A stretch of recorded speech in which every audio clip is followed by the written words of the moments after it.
All right, we've got Vivienne David just on this side closest to us, along with legendary Daniel Moore. Across from them, you've got the undisputed #1 team in mixed doubles, or close to it, 2 and 3 actually. Matt Wright and Lucy Kovalova. Undefeated today. Yes, that's what I meant. Yeah. Eddie's always got my back. We got you, man. I speak Scott. Yes, you do. And you speak Eddie now, too. I feel like we've been working together this weekend so much that we get each other. It's inevitable. You spend this much time with somebody, you get to know them.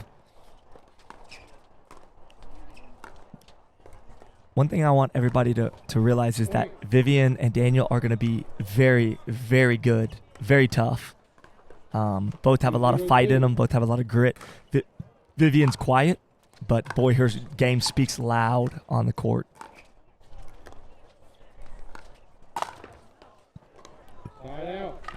That was awesome to watch, actually. Yeah. That was a backhand, guys. I know, man. He just Daniel slapped that ball. What did we call that? A slap shot? The slap volley. The slap volley. There, you coined that phrase, the slap volley. Yeah, he slap volleyed, but Matt was able to get out of the way. We got to keep a running dictionary going and all these new terms. Honestly, we're inventing. They should take us up on some of these. Did you know that Webby helped get the word pickleball into dictionary.com? I did see that. Pretty cool. I wonder what went into getting that in there. Like, I wonder what he had to go through. Fortunately, the company that both him and I work for also own dictionary.com. So that Stop. Swear to God. That's a great connection. Well, it's great because it doesn't come up when I say pickleball in my computer now, or my phone. It doesn't say that it's a wrong word. Spell check it. Oh, look That at could be this. thanks all to Webby.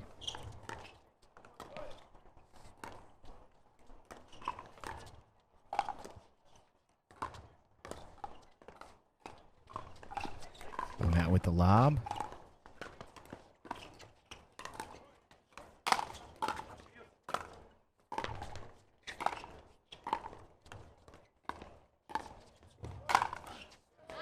What a play. Good action. That ball almost came back over off of Matt's foot. You know what's crazy? This is actually the first time I've been able to see Daniel Moore play in person. And I can't believe the amount of power that he can generate. Unreal. The one thing that stands out to me, besides the fact that you said he has that power, which is evident, but he's very nimble on his feet. He's very light. I guess that's the right word. He's light on his feet. Bounces around. He could almost be like a world-class dancer. If we had a Dancing with the Stars of pickleball, he would be like the top guy picked. We should do Dancing with the Stars pickleball. You heard it here first at the World Pickleball Championships. 1-2-1.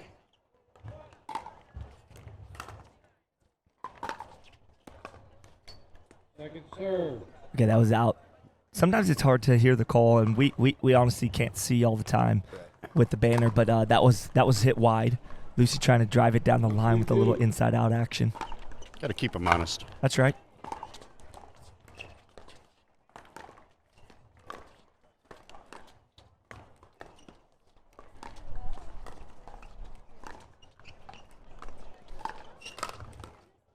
I think he's testing out Vivienne right now. He's throwing more lobs up than we see him typically do.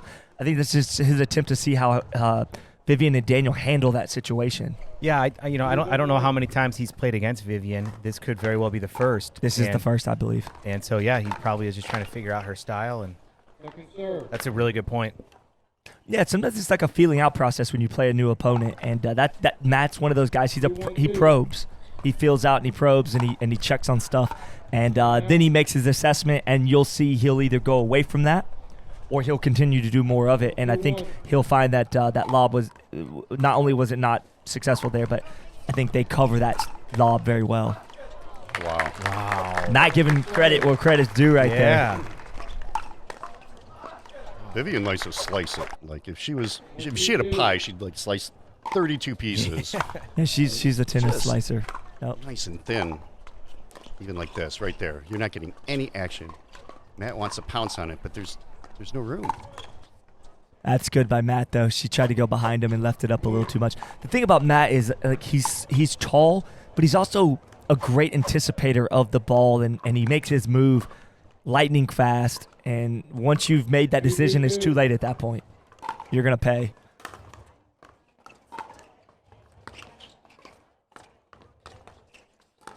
Another lob.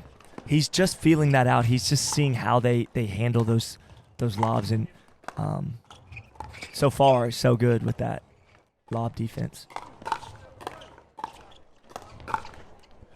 I tell you, not to take anything away from Matt and Lucy right here, but I think Vivienne and Daniel are playing exceptionally well I agree. at the moment. I think Vivienne especially, she seems dialed in right now. She's been able to get a few past Matt, which very few people have been able to do. Yeah, looks like a totally different game here. Now, there you go. You see Daniel trying to drive the ball, passing shot past Matt. Not successful. He's got to get some top spin there, but I like where he's at with that, though. He said, "I'm so sorry." You know, Matt, Daniel feels bad when things like that happen, as do most of us.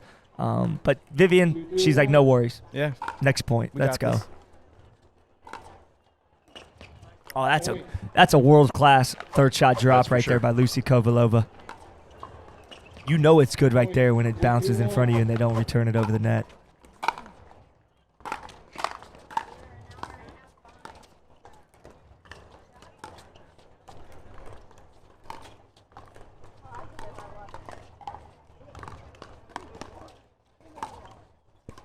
Good discipline by Daniel. Did you see that? Yeah.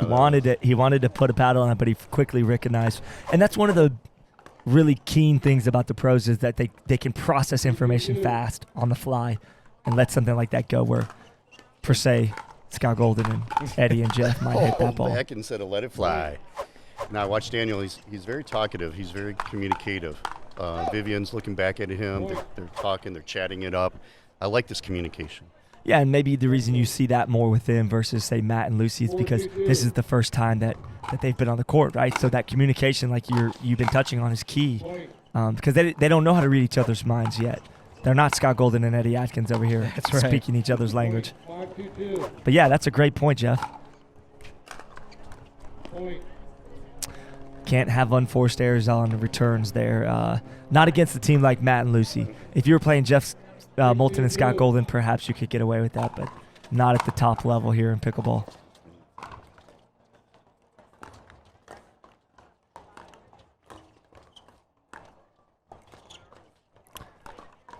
Matt with a lot of movement over there. Just okay. What was it called? No. Oh, that was in. That was in. Yeah, it hit the net, ricocheted back behind our boy Matt, and Matt just knew he was beat there because it clipped the net. 2-6-1. 2-6-1. Only down 4 here. I know. Just to remind everybody, this is the game to 15. This is a pool play game. We're in flight number 3.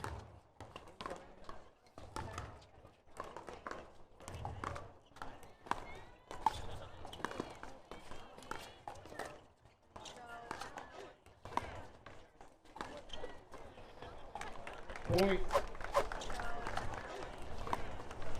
Hard work paid off right there. Yeah, and they're going to have to continue that hard work 3-6-1. to be able to crawl back in this game and maybe perhaps take the lead at some point.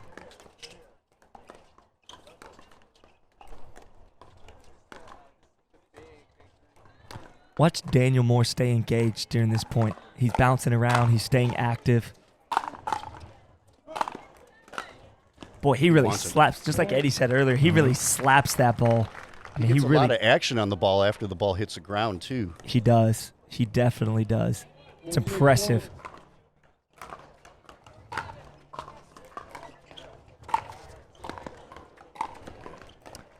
Just talking with Daniel Moore last night. He's been playing pickleball 5 years. Really? 5 years now.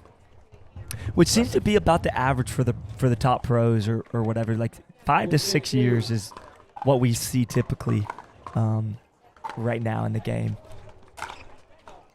And then you've got guys like Pablo Tellez in singles they've been playing 3 weeks. It's incredible, right? I remember 3 weeks in, I didn't even know how to hit a daggum serve over the net. I still don't know how. 50% chance to hit it out. Oh, I think what happened there was she engaged and she was hitting those backhands, and then Daniel was kind of working his way up, and then she thought that he was already there, and in fact he wasn't yet. He was working up slower. And that's one of the disadvantages if you get in the position where you're split like that, right? And Vivienne doesn't really know where Daniel is. You know, she wants to trust that his forehand's going to be there to cover the center, but it's a little bit more difficult when you can't visually see them in your peripheral. That's right. And since it's their first time playing, I mean, They've they never don't. played, yeah. Yeah, they just don't know, right? But did you guys hear Matt right there after he missed that volley exchange? He said, that's terrible. That's just the perfectionist, too. Matt doesn't like to mess up at all.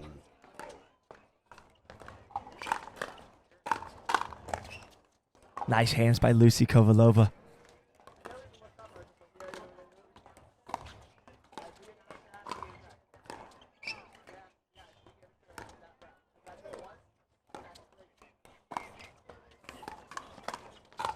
Yeah, that's what we call, dare I say, the puppet master. That is just great manipulation of his opponent. Matt Wright just doing exactly what he wanted to do with that ball. That's right. Let's talk a little bit about Vivienne David here. She is representing Canada, and she's ranked number 82 in her global pickleball rating for pro ladies mixed doubles. And her partner, Daniel Moore from the United States, ranked number 14 for pro men's mixed doubles. Yeah, and Daniel's a very fascinating guy. He lives in Asia, Japan actually, to be exact, most of the year. He told me 10 months out of the year he lives in Japan. Oh, that's cool. He speaks English, Japanese, Taiwanese, and I think he said a little bit of another language, like partial language of something else. Mandarin, was yeah. it? It was Mandarin. I mean, that's impressive. Very impressive. And he can slap volley a pickleball. And he comes from a whole family of pickleballers. Slap volley pickleballers. Yeah. His dad, Scott Moore, one of the best in the business at the senior level, could still reasonably compete with the pros at below 50, but chooses to take his talents to the East Coast. That's No, I'm right. just kidding. To the senior pro division. Senior pro, yeah. 4-8-1.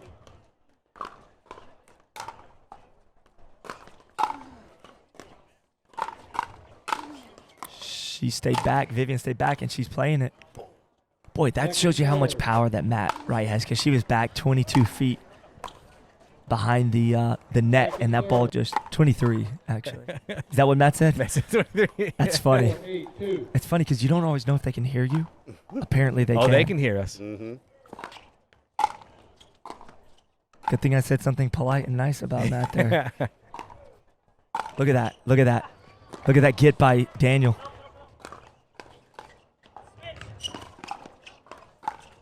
Oh, my God. Oh my goodness. What a play. What else do you have to say about the hustle play by Daniel Moore and Vivienne David there? I mean, that's absolutely incredible. The camaraderie between the two. Just a big grin between Matt Wright and Daniel Moore. Yeah, Daniel deserves a timeout after that. Yeah, He that's deserves- when you take a timeout. He deserves a candy bar mixed inside of a blizzard. And the communication, like you were talking about, Jeff, you know, he was saying, switch, got it. I mean, just unbelievable out there. And the fact that Vivienne listened and actually switched is impressive as well. And Everybody in the whole stadium knew what they were doing. Right. But, you know, it's just good communication. I love that. well, what was great was when Daniel shot to that ball from left to right, he came from back court up to the cross court front. He's communicating with Vivienne at that moment while he's hustling. Hey, switch. So she switches and gets there fairly quick. By the time Matt's hitting, I thought he was going to attack the spot where Daniel left. He actually started to attack where Daniel was trying to get back to. And that was, I thought, was interesting. But Daniel playing that ball phenomenal. When he was in the even court. When he was in the dark side. No, the even and odd. I love it. Timeouts left over here. Time is in. Score is 5-8-2. 5-8-2.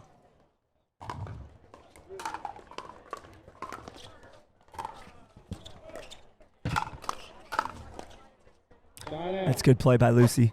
Lucy means business. Yeah, she does. She's just not messing around right there. Side out. 8-5-1.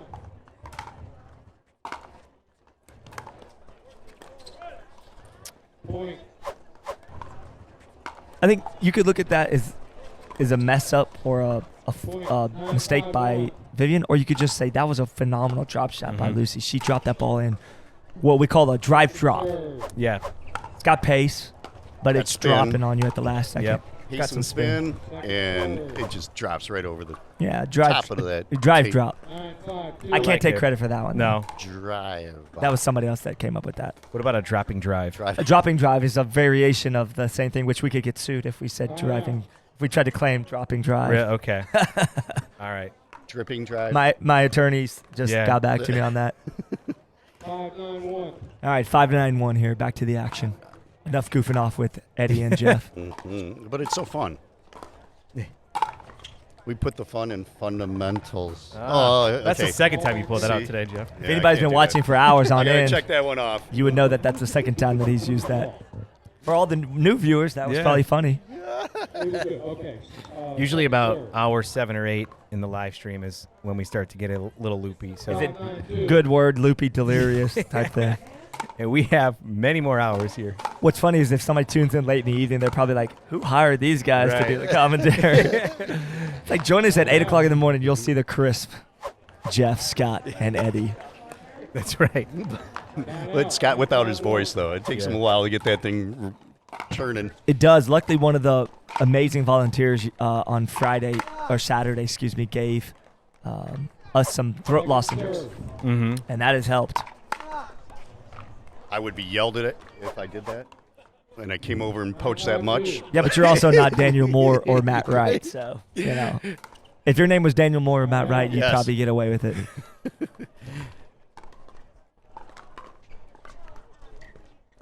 5-9-1. But that's something if you're learning, you can do that.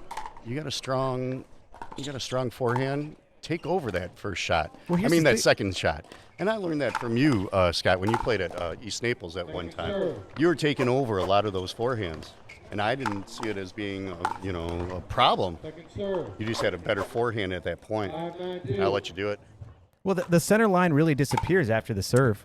Amen, brother. The center line doesn't mean anything at that point. It's all about where the ball is and playing to your strengths with your partner. You guys are speaking truth. I think a lot of people are. That's your side of the court and that's my side of the court, and I think that's such a dangerous way to play. Yeah, it absolutely is, especially at the mixed doubles level, at the pro elite level, as you will. The men are just going to simply take over at times, and the females can hold their own. There's no question. I don't think anybody would question that. Lucy Kovalova and Vivienne David, currently on the court, can hold their own. But that right there is simply he did miss that, but that's what you want to see out of the guys, is taking over sometimes, and it also gives the females a break because they hit a lot of balls throughout the course of a whole day, and that's the other thing you got to remember is they're hitting a majority of the pickleballs. But the ladies can play keep away. Just like this. Just keep away from the boys. We're playing. You guys just take a break for a while. And I'm glad you said that, because did you notice Matt's movement? I'm not saying that he was completely the reason that she missed that, but she's having to keep that ball so low that so Matt can't get his paddle on it, his big paw, Yeah. that it actually will cause some unforced errors, just that movement. And he's doing a good job of moving around to where Daniel just proved my point, is Matt was doing a great job of moving into the middle of the court and back out before they could attack there, but Daniel was able to put the ball behind Matt and win that point.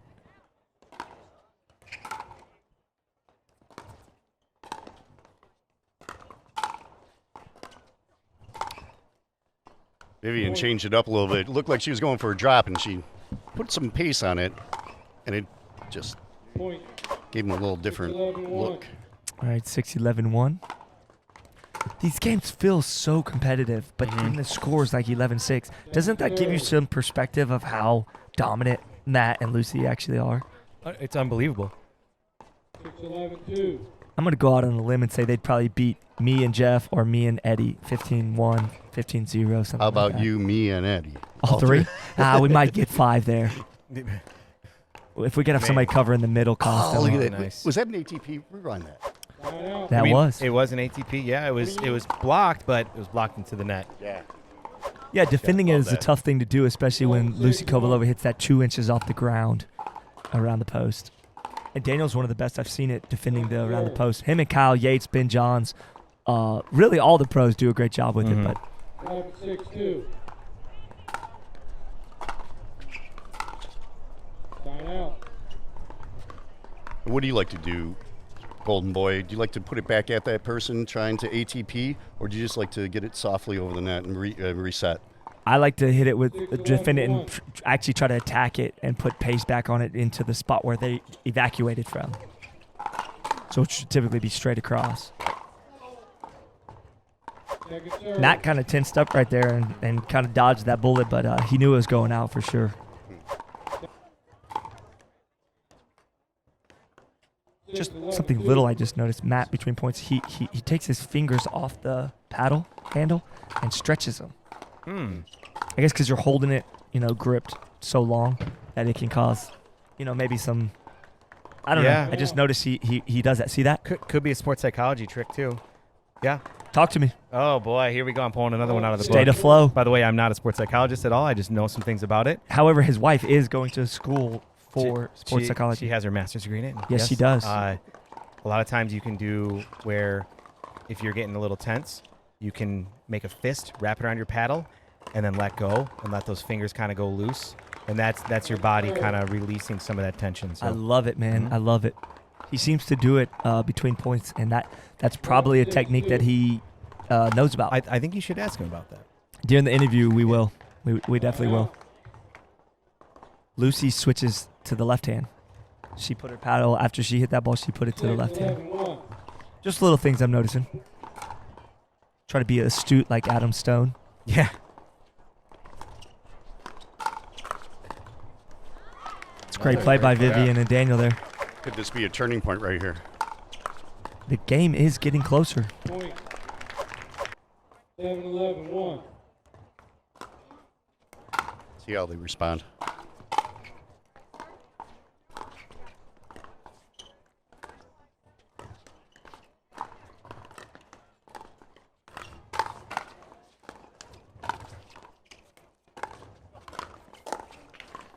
Point.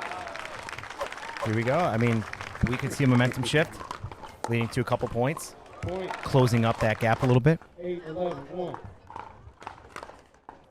Yeah, Eddie, I mean, they've brought it within 3. It's definitely within striking distance. 8-11-2.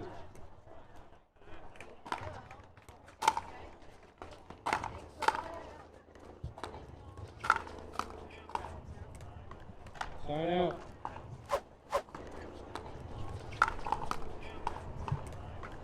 Sign out. 11-8-1.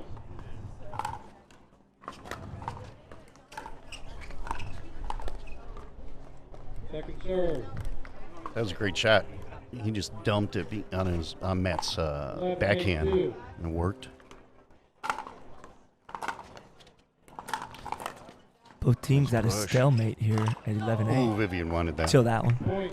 I think she hesitated. she wanted to rip on that ball, but it was the deciding factor was that she waited a little too long to make that decision up, and the 12-8-2. result was a long drive.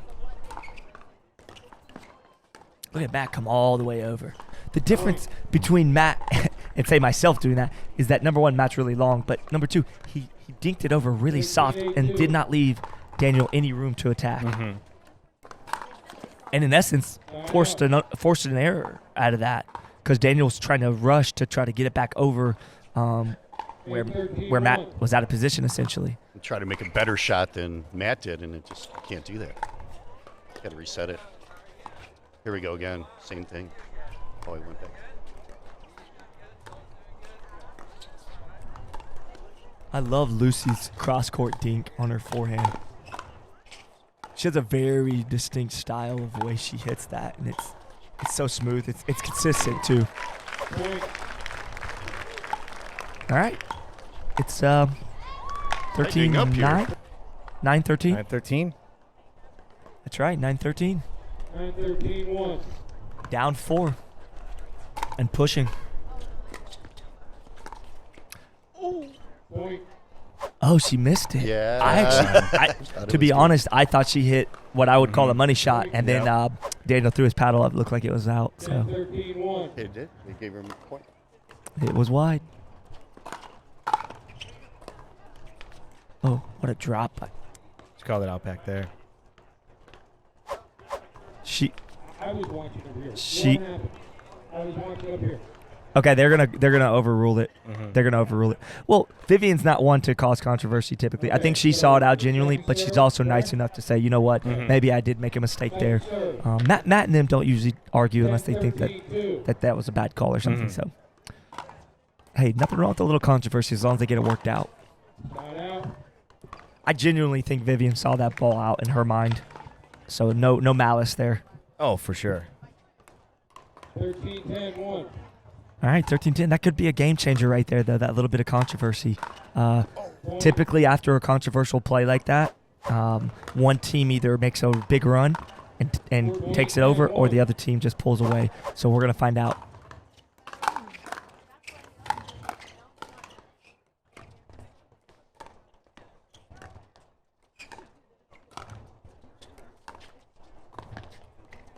Lucy chose to let that bounce and kind of put it back in the kitchen there. I was thinking she was going to. That's great play by Matt and Lucy just to hang in there. So they had a little discussion. You can hear him, and he goes, and that is gracious. He said, that's all right. Yeah. She apologized. Hey, I might have misseen that. And Matt said, hey, no worries. All right, guys, we're back live for another interview. I've got the legendary Daniel Moore standing next to me and Vivienne David, the sweetest girl in pickleball. Guys, that was a hard-fought battle. You guys went toe-to-toe with some of the best in the business, Matt, Wright, and Lucy Kovalova.